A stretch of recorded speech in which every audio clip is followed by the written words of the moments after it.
بسم اللہ الرحمن الرحیم۔ رسول اللہ صلی اللہ علیہ وآلہ وسلم نے فرمایا،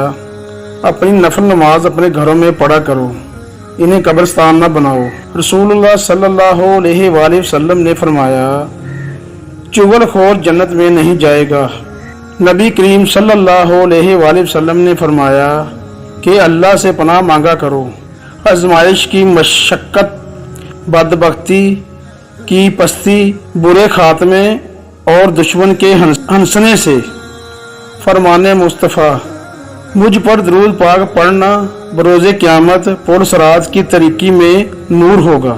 رسول اللہ صلی اللہ علیہ وآلہ وسلم نے فرمایا، جو شخص مجھے زبان اور شرم گاہ کی حفاظت کی ضمانت دے دے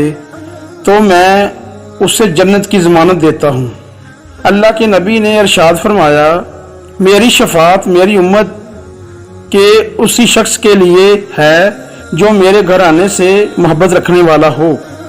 رسول اللہ صلی اللہ علیہ وآلہ وسلم نے فرمایا، آدمی کی بہترین خوراک وہ ہے جو وہ اپنی محنت سے کما کر کھائے۔ رسول اللہ صلی اللہ علیہ وآلہ وسلم نے فرمایا، سب سے بڑی زیادتی یہ ہے کہ آدمی ناحق کسی مسلمان کی بے عزتی کرے۔ نبی کریم صلی اللہ علیہ وآلہ وسلم نے جب معاذ رضی اللہ تعالی عنہ کو یمن کا حاکم بنا کر بھیجا تو فرمایا کہ تم انہیں اس کلمہ کی گواہی کی دعوت دینا کہ اللہ کے سوا کوئی معبود نہیں اور یہ کہ میں اللہ کا رسول ہوں۔ اگر وہ لوگ یہ بات مان لیں تو پھر انہیں بتانا کہ اللہ تعالیٰ نے ان پر روزانہ 5 وقت کی نمازیں فرض کی ہیں۔ اگر وہ لوگ یہ بات بھی مان لیں تو پھر انہیں بتانا کہ اللہ تعالیٰ نے ان کے مال پر کچھ صدقہ فرض کیا ہے جو ان کے مالدار لوگوں سے لے کر انہی کے محتاجوں میں لوٹا دیا جائے گا۔ جب رسول اللہ صلی اللہ علیہ وآلہ وسلم فوت ہو گئے اور ابو بکر رضی اللہ تعالی عنہ خلیفہ ہوئے تو عرب کے کچھ قبائل کافر ہو گئے اور کچھ نے زکوٰۃ سے انکار کر دیا، اور حضرت ابو بکر رضی اللہ تعالی عنہ ان سے لڑنا چاہا تو عمر رضی اللہ تعالی عنہ نے فرمایا کہ آپ صلی اللہ علیہ وآلہ وسلم کے اس فرمان کی موجودگی میں کیوں کر جنگ کر سکتے ہیں؟ مجھے حکم ہے لوگوں سے اس وقت تک جنگ کروں جب تک کہ وہ لا الہ الا اللہ کی شہادت نہ دے دیں، اور جو شخص اس کی شہادت دے دے تو میری طرف سے اس کا مال و جان محفوظ ہو جائے گا، سوا اس کے حق کے یعنی قصاص وغیرہ کی صورتوں کے، اور اس کا حساب اللہ تعالیٰ کے ذمہ ہوگا۔ رسول کریم صلی اللہ علیہ وآلہ وسلم نے فرمایا کہ جسے اللہ نے مال دیا اور اس نے اس کی زکوٰۃ نہیں ادا کی تو قیامت کے دن اس کا مال نہایت زہریلے گنجے سانپ کی شکل اختیار کر لے گا۔ اس کی آنکھوں کے پاس 2 سیاہ نقطے ہوں گے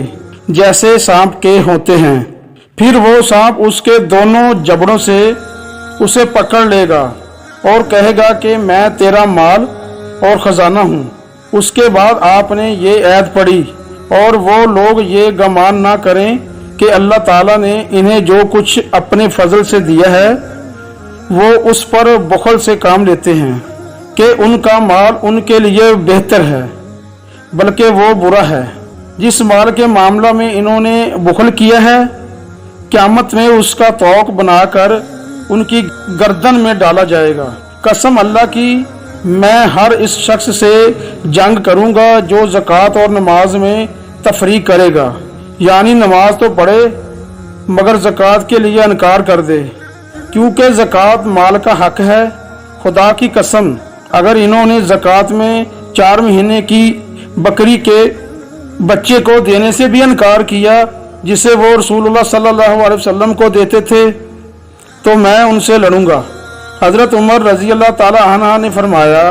کہ باخدا یہ بات اس کا نتیجہ تھی کہ اللہ تعالیٰ نے ابو بکر رضی اللہ تعالی عنہ کا